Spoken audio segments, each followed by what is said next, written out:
Today on the Fourth and Flex Fantasy Football Podcast, we're talking the preseason. Who did great? Who isn't going to make it? And where did Tom Brady go? Hey, what happened? And how does all this affect your fantasy roster? Preseason. Let's go. Let's do it.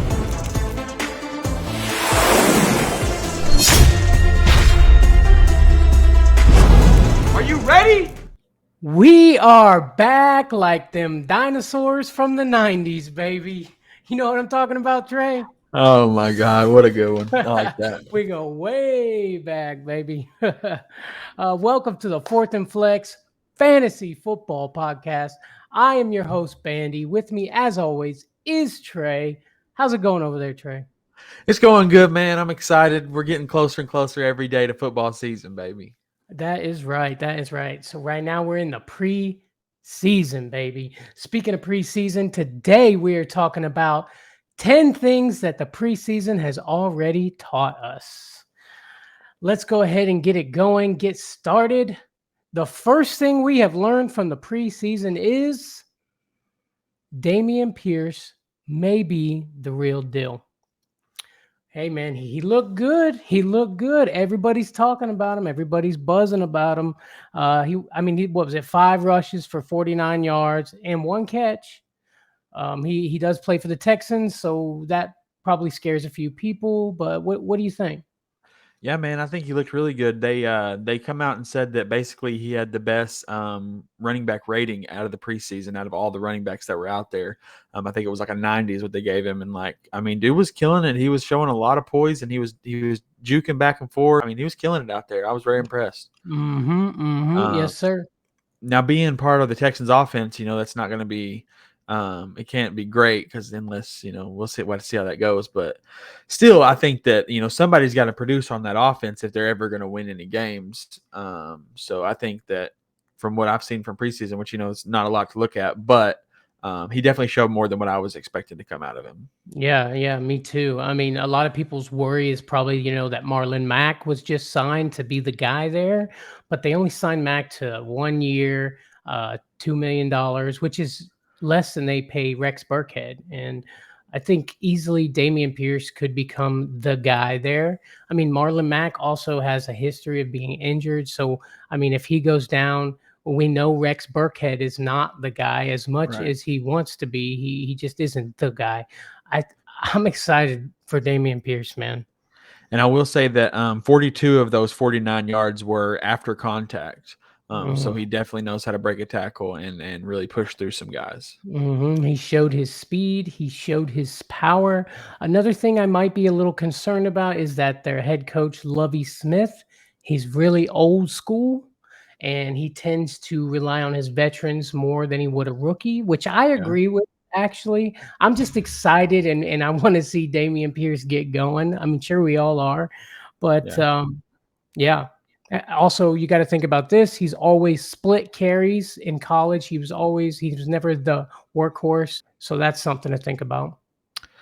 So pay attention to Dameon Pierce. But the next thing we want to talk about is, and it's not a great thing to talk about, but Antonio Gibson and his fumbles, man. He's still fumbling in the preseason. It's devastating. And, it was like one of the very, very first few plays, and it got him back be able to score a touchdown on him. It was sad to watch, man. And there's already been so much decline on Antonio Gibson in drafts and going into the preseason and everything just because of the split and that 3 different backs in the backfield. And now I'm hearing that dude is practicing with the 3rd string in the punt team. Yep. So Yeah, that's scary. He's fumbled on the 2nd run of the game. Yeah. Bro, he was just getting going. I'm sure in his head he's like, this year is going to be different. I'm going to show him what's up, and then boom, puts that ball on the ground. He cannot do that, bro. I'm staying clear of Antonio Gibson this year in fantasy. I just can't put myself through that. Yeah, bro. He's going still, in between the 5th and 8th round. But I don't want to touch him at all. I think that Brian Robinson is going to be the man there. Honestly, I think he's going to step up, and I don't think Antonio Gibson. I just don't think he has what it takes anymore. And not even that. Maybe if he still has what it takes, the coaches don't believe in him and the team doesn't believe in him. So, I It's don't believe in him. it's hard to when every time he touches the ball, it gets put on the ground. But you got to also think J.D. McKissick is there. I mean, he's mainly a catch the ball kind of guy. But I mean, with them three in there, I just feel like staying away from the Commanders' running back room is the way to go this year. I'm thinking Antonio Gibson's going to be a bust. Yeah, I'm right there with you on that one, man. And to keep it rolling, the next thing we're going to talk about, another not so good thing that the preseason has shown us, that the Cowboys cannot stop with the penalties. Bro. It's insane, man. I mean, Mike McCarthy said last year, we're going to clean this up. We're going to do better. I mean, he also said that, it's just preseason, Yeah, it is. It's just preseason, man. But that's discipline, man. That's from the coaches down. I don't care what anybody says. If you're not teaching it, then you're allowing it to happen. And that's just not good. Yeah, man. Last year they led the league in penalties with 127 in 2021. They had 17 penalties for 129 yards in their preseason game. That's a record. Yeah, bro, that's insane. And when I actually, that's one of the games that I actually sat down and watched the whole game through when it was happening. And it was just like every time I turned around, it was like penalty, penalty, penalty, penalty. And I was like, dude, and that's what immediately I dropped a text you. I said, dude, they're never going to win a game with these penalties, bro. I mean, they had 14 penalties in the wild card game last year that they lost to the Niners. Without those penalties, I mean, it might have been a better game. I mean, it's just insane, bro. They got to clean that up. You know what? I'm sorry, but this comes down to Mike McCarthy. They're a very undisciplined team, and he needs to hold those guys accountable.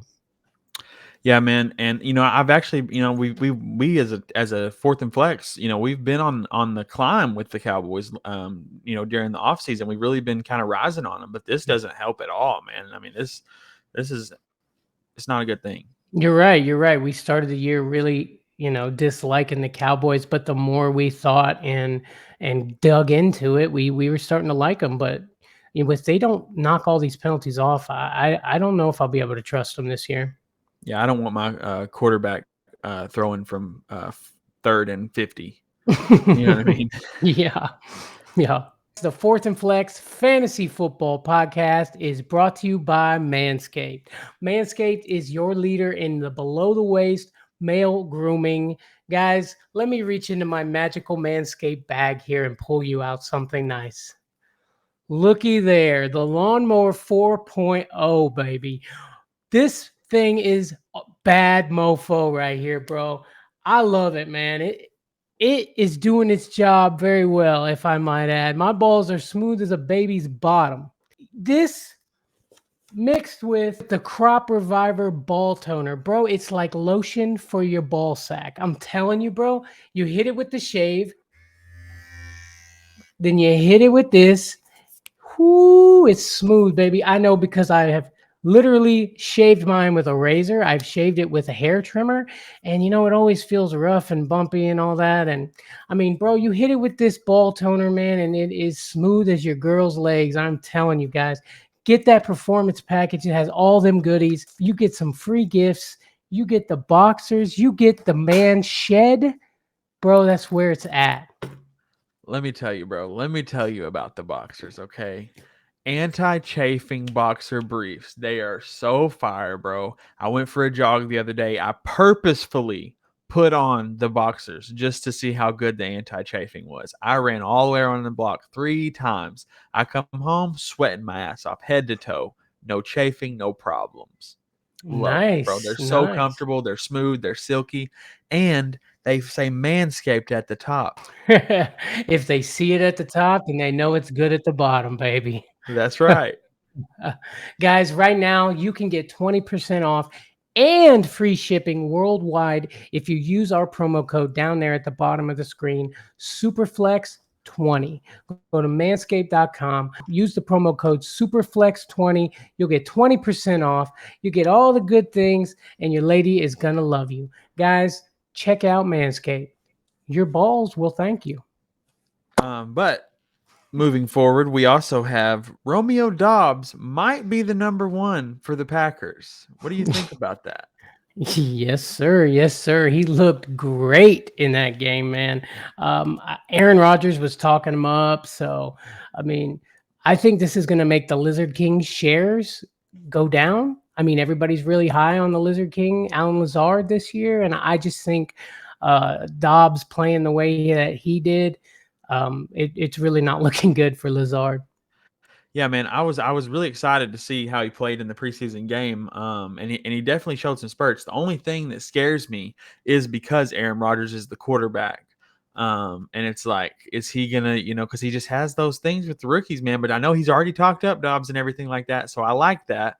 But at the same time, he did literally in an interview, he said Lazard is the wide receiver one. So it's scary to think about that. But at the same time, there's no one else on the team besides maybe Aaron Jones and A.J. Dillon to catch a ball. So dude's Mhm. going to get some points. And if he keeps doing what he's doing and shines to Aaron Rodgers, then he's going to slowly take that role more and more and more. Yep, and like you said, Aaron Rodgers does not like his rookies in general. Maybe I'm starting to think that maybe he just doesn't like incompetence. Yeah, and I was listening to him, and he was saying that basically he said that he was the way that he was producing in practice and everything, he's only seen out of the top 10 greatest wide receivers to ever play in Green Bay. Ooh. So I mean, that's words from Aaron Rodgers' mouth. So it's exciting to hear that, but at the same time, you're like, he's a rookie, and Aaron Rodgers does Aaron Rodgers things, and you never know what dude's really gonna say. Yeah, I mean, and Dobbs is going super late in drafts. I mean, you could end up taking him way down low, and he could be so much value if he becomes even the number 2 on that team. Oh, no doubt.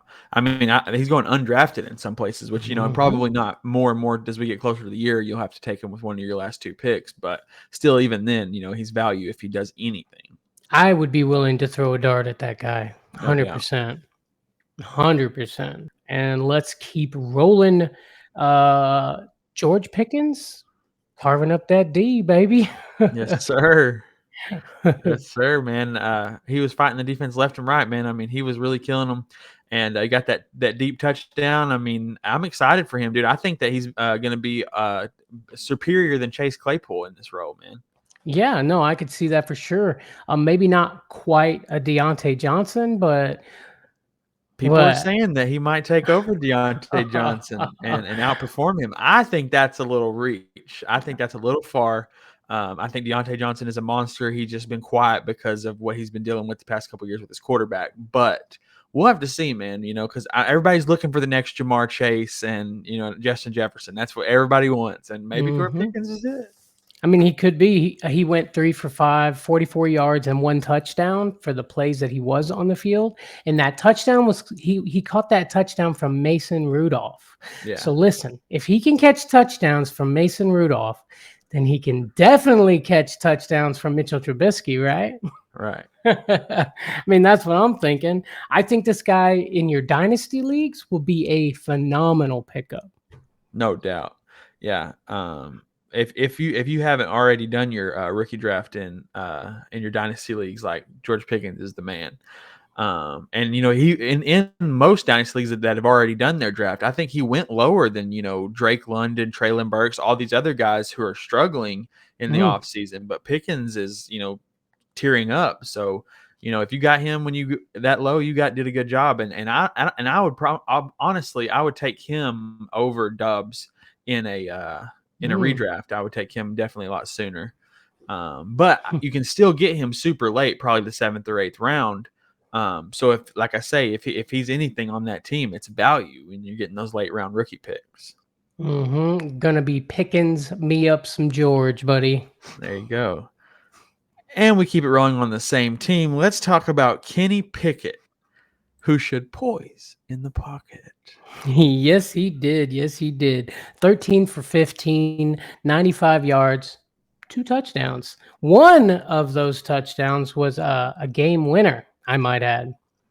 Yeah, bro, and I was just excited to see all the fans like just going nuts. They had a standing ovation when he went in the game. Everybody from Pittsburgh, the college where he played, was there. Like, it was a huge deal. Yeah, man, I'm happy for the dude. I'm happy. I also add he had 3 rushes for 16 yards also. I mean, that's something. These guys rushing in the preseason scares the hell out of me. Remember last year in the preseason, Justin Fields got hammered in the preseason, bro. I watched him play against Seattle, and he started like he was gonna run, and then he like stopped. He's like, wait a Yeah, minute. yeah, we're in the preseason, baby. History is not about to repeat itself, bro. Hey man, speaking of Justin Fields, did you hear what he said when he was like, basically the struggles that he's having on the team right now is that the wide receivers he's working with wouldn't have made 6th string at Ohio State. I'm like, bro, give him a break. Dude, that is no way to build chemistry, bro. You think you want these guys to work for you? That is not the way to go, bro. And I think Darnell Mooney is electric. Right. And he's like, they wouldn't make the 6th string at Ohio State. First of all, sir, you barely made the NFL, and you might not have your job next year if you keep doing like this. You know what I'm saying? No. I mean, even in what I've seen in the preseason so far this year, I'm still not convinced Fields is the guy, bro. Anyways, let's get back to Pickett. Right. Look, after seeing what Pickett did, I'm thinking maybe Tomlin might have a harder decision to make. But I think Tomlin is old school, and he's going to run with the veteran on this. And, you know, he'll do it the way that he thinks it needs to be done. Yeah, man, and I've heard a lot of things about this quarterback room. You know, I've heard that Trubisky is going to be all year the dude unless he get pending injury. Kenny Pickett's not going to play a single snap. I've heard that Mason Rudolph is going to beat out Trubisky, and they're going to start Rudolph over Pickett. Oh no! Which, you know, if you're drafting, you know, a quarterback, you know, like especially the only quarterback in the first 2 rounds of the draft, you know what I'm saying? Like you got to want to play him, you know what I mean? And so I personally think that you're going to get about 3 games of Trubisky, maybe a half a game of Rudolph, and then the fans are going to be like, Pickett. And Tom's going to be like, you know what? Let's give him a game. You know what I'm saying? They're gonna bust out those Pickett fences. Wow, bro. Yes, sir. And I can't wait, bro, because this just the energy in the atmosphere, I guarantee, is going to be enough for them to put on some major points on the board. Heck yeah, bro. Heck yeah. So also something that we have learned in the preseason is that the Texans defense could be something to watch. This is probably not a very popular opinion, but the Texans defense has been ranked almost dead last all year. But I tell you, in that preseason game, they looked like, they looked tough. They looked like they wanted to do something. They looked like they wanted to show people that they're not the Texans of old. Yeah, man. And I think a lot of people are sleeping on the Texans anyway. You know what I mean? Being that now we have Deshaun Watson's results that it's an 11-game suspension with a $5 million fine, his first game back will be against the Texans. And I cannot wait to watch that game. I almost wonder if the NFL planned it that way. Oh, they're dude. like, well, they said they wanted to go 12 games, right? But then they're like, well, if we go 11 games, this will happen. So, I mean, the money's going to be insane, bro. Did you hear the preseason, not to get off on the Browns, but the preseason they were chanting, horrible things at Deshaun when he come out there. I know, and I think that affected him, dude. Oh, dude, he played like shit. And they made him, they let him feel it. That's for sure. I'd love to see the Texans defense carve up Deshaun. That'd be something to watch, bro. The Texans defense, though, in that preseason game, they had 3 sacks, 3 interceptions. So I mean, they were doing stuff. Again, it's preseason. Are these the people that are going to be playing? We don't know. We don't know on both sides of the ball. Honestly, these guys that were playing on their defense could have, been doing great against their thirds and seconds. We don't know, but all I'm saying is that they look tough, they look physical, and they look ready to answer the bell. Heard that. So my favorite thing from the preseason so far is my boy Desmond Ridder, who is nothing to joke about. And I know they brought in Mariota and everything like that, and Mariota looked good too. I'm not gonna lie, dude was killing it. He got that rushing touchdown. I mean, he was doing some great plays and everything. But when Ritter came in, bro, I don't know why I was so excited. And I hadn't even done a lot of research on Ritter. But when I started watching him, I was like, this dude can run. He can dodge. He can juke, jive, job. I mean, you can dodge a wrench. You can dodge a ball. That's Desmond Ritter. Okay. Duck dive, deep dive, and dodge. And then 4th and 9, couple seconds left on the clock. They're down by like a couple points or whatever. And he throws a dime piece to the end zone for a touchdown, wins the game, bro. It was so hype. Well, if you look at his numbers, he went 10 of 22, which that's not a very good, passer rating. But he threw for 103 yards, 2 touchdowns, and he also ran for 59 yards. I mean, that sounds really good, but the numbers don't look as great as I feel like my eyes saw. Right. Right. You know what I mean? Like, if he passed the eye test, but maybe not the math test. Yeah, exactly. Yeah, exactly. Just remember what Ritter said, though. He said, "I'm not leaving Atlanta until I win a Super Bowl." So, Atlanta fans, get ready. Man. And I haven't heard this comparison, so I don't know if I'm saying this first or what. But he really gave me like Kyler Murray vibes out there on the field, like because he's not a big dude, but he was just, he was going, man. I was excited. I was like, he's gonna run it again. Let's go, baby. And fantasy football, we love running quarterbacks because they put all them points on the board. Honestly, I believe that Mariota has won that job. I think it's his job to lose. But I think it's nice to have Ritter sitting back there and ready to take it if they need him to.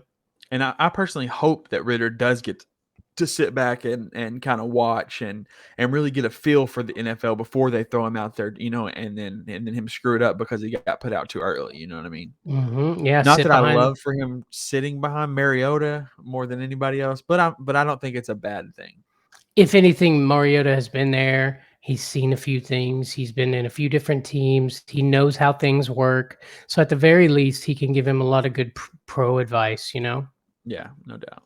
And another thing that we have learned in the NFL 2022 preseason is Detroit's defense is drastically improved. Yeah, man. Drafting Aiden Hutchinson with the 2nd pick overall. I mean, that dude is a monster. And we didn't get to see too much out of him. He only played in the first area or whatever. But, I mean, they're just the play. I mean, that one play where he freaking pushed the lineman out of the way, went straight tackled the running back for a 2-yard loss. I mean, it was beautiful. It was exactly what you want out of your 2nd overall pick. I mean, dude is a monster. I bet the Jaguars are second-guessing that move of passing on him. No doubt. Because dude looked great, bro. He looked amazing. I love it, man. Like, I'm in an IDP league, and I thought about taking him, but I changed my mind at the last second. And now I want to go back and change my mind again because dude looked great. I think he's going to get a lot of sacks this year. Definitely some tackles for losses. I mean, if you play IDP, I think he'll be a good guy to grab up. And even some of the 2nd and 3rd string guys for Detroit's defense were looking good. Rodriguez, the linebacker, he was a rookie as well, I believe, and he was all over the place, man.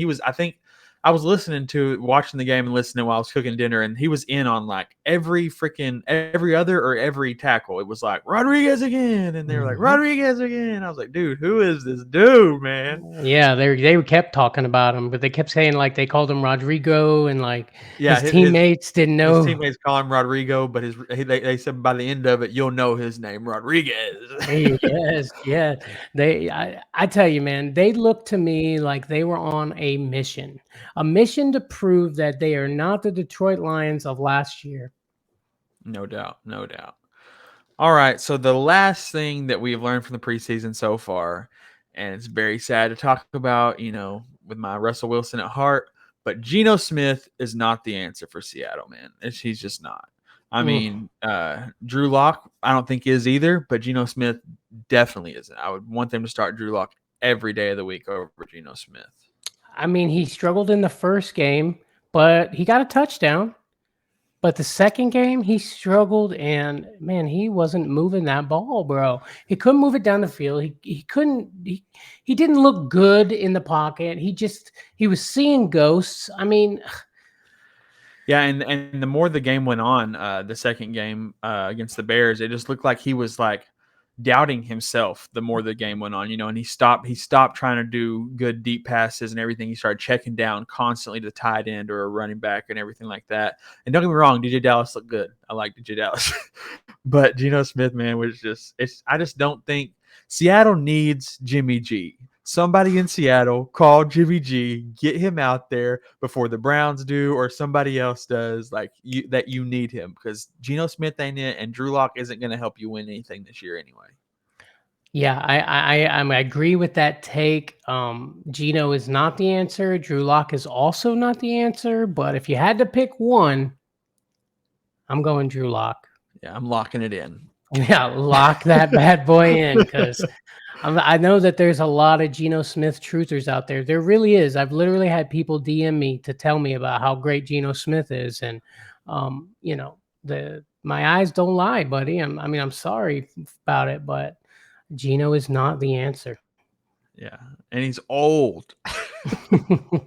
He's been ran on through there for sure. Right. He's been on a lot of different teams, that's for sure. Hey, but since we're talking about Seattle, have you seen Travis Homer? Dude has been going off, bro. Travis Homer has been rushing it like crazy, catching it out the backfield, doing magical things, man. Like, it's insane. I mean, Rashad is the guy, but Homer looks amazing. I don't know if he's been doing some, workouts or what. Maybe hit that TB12 method. I don't know. Everybody on that TB12, man. Yeah, Julio is for sure. Well, guys, thank you for watching. Please don't forget to like. Please don't forget to subscribe. Do all the things that we love for you to do. Thank you guys so much, and we'll see y'all next time.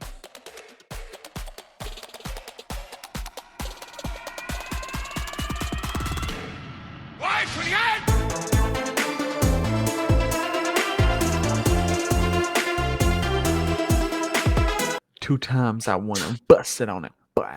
Ain't everybody spinning like wow. Could you hear me talking in the background? A little bit. You said, yeah, that's exactly what I said.